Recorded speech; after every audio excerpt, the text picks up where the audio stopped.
ഞാൻ ടി വിയിൽ കൂടെ ബ്രദറിൻ്റെ നിത്യജീവൻ എന്നുള്ള ആ പരിപാടി കണ്ടപ്പോൾ എനിക്ക് അത്രയും കത്തിയില്ല. ഭയങ്കര സ്റ്റാൻഡേർഡ് പ്രോഗ്രാമായിട്ടാണ് എനിക്ക് തോന്നിയത്. അതുകൊണ്ട് ഈ ധ്യാനത്തിന് വരാൻ തന്നെ എനിക്ക് ഇഷ്ടമല്ലായിരുന്നു.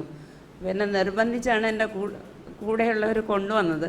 അപ്പോൾ ഇവിടെ വന്ന ആദ്യത്തെ ദിവസം തന്നെ ശരിക്കും നിങ്ങൾക്ക് പ്രാർത്ഥിക്കാൻ അറിയാമോ, ആത്മാർത്ഥമായിട്ട് നിങ്ങൾ പറയണം, പ്രാർത്ഥിക്കാൻ അറിയാമോ അറിയില്ലയോ എന്ന്.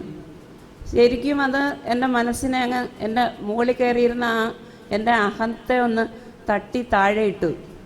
അതുമുതൽ ഞാൻ കരയാൻ തുടങ്ങി. ആ സമയം മുതൽ ഞാൻ കരയാൻ തുടങ്ങി. പ്രാർത്ഥിക്കാൻ അറിഞ്ഞുകൂടാ. ആത്മാർത്ഥമായിട്ട് ഞാൻ കർത്താവിനോട് പറഞ്ഞു, പരിശുദ്ധാത്മാവിനോട് പറഞ്ഞു, എനിക്ക് പ്രാർത്ഥിക്കാൻ അറിയില്ല. അതുമുതൽ ഞാൻ ശ്രദ്ധിച്ചിരുന്നു. ഒത്തിരി കാര്യങ്ങൾ ബ്രദറിൻ്റെ ഇതിൽ നിന്ന് പുതുതായിട്ട് ഇവിടെ പറഞ്ഞ ഒത്തിരി കാര്യങ്ങൾ അതെല്ലാം എന്നെ വളരെയധികം സ്പർശിച്ചു. ഇന്ന് പ്രത്യേകമായിട്ട് കർത്താവ് ഗത്സമനയിൽ നമ്മുടെ പാപങ്ങൾക്ക് വേണ്ടി മരിച്ചു, രക്തം വിയർത്തു കർത്താവ്. ആ രക്തത്തുള്ളികൾ താഴെ വീണു.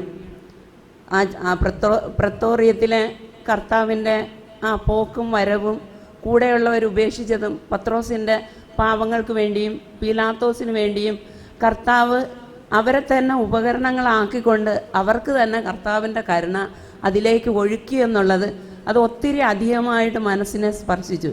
അപ്പോൾ ഇത്രയും വലിയ കർത്താവിൻ്റെ കരുണ, ഇതിന് പകരം ഞാൻ എന്താണ് കൊടുക്കുന്നത്? ഞാൻ മറ്റുള്ളവരെ വിധിക്കുമ്പം, അല്ലെങ്കിൽ ഞാൻ പള്ളിയിൽ പോകുന്നുണ്ട്, പ്രാർത്ഥിക്കുന്നുണ്ട്, മറ്റുള്ളവർ പള്ളിയിൽ പോകുന്നില്ല, പ്രാർത്ഥിക്കുന്നില്ല. ഞാൻ മനസ്സിൽ വിചാരിച്ചിട്ടുണ്ട് ഇവരെന്ത് ജീവിതമാണ് നടത്തുന്നതെന്ന്. പക്ഷെ ഇവിടെ വന്നപ്പോഴാണ് മനസ്സിലായത് ഇത് എല്ലാം കർത്താവിൻ്റെ കരുണയിൽ ഇത് മൊത്തം അങ്ങ് മുഴുകിപ്പോകുന്നു. കരുണയുടെ കടലിൽ കർത്താവ് ഇവരെല്ലാം മുക്കിയെടുത്ത് ഒരു മനുഷ്യൻ പോലും നഷ്ടപ്പെടാതിരിക്കുന്നതിന് വേണ്ടി കർത്താവ് കാൽവരിയിൽ രക്തം ചിന്തി സജീവ ബലിയായി അർപ്പിച്ചു എന്നുള്ള ഒരു വലിയ ബോധ്യം, എല്ലാവരെയും രക്ഷയിലേക്ക് കൊണ്ടുവരണം, എല്ലാവരും രക്ഷപ്പെടണമെന്നുള്ള ഒരു വലിയ ആഗ്രഹവും ബോധ്യവും തോമസ് ബ്രദറിൻ്റെ ക്ലാസ്സിലൂടെ കിട്ടി. ബ്രദറിന് ഒത്തിരി ഒത്തിരി ദീർഘായുസ്സും അനുഗ്രഹങ്ങളും ഇനിയും 10,000 ലക്ഷക്കണക്കിന് മനുഷ്യരെ ഇങ്ങനെ പുതിയ ബോധ്യങ്ങളിലേക്ക് കൊണ്ടുവരാനുള്ള കൃപ നൽകി അനുഗ്രഹിക്കട്ടെ എന്ന് ആത്മാർത്ഥമായി പ്രാർത്ഥിക്കുന്നു, ആശംസിക്കുന്നു. ദൈവത്തിന് നന്ദി.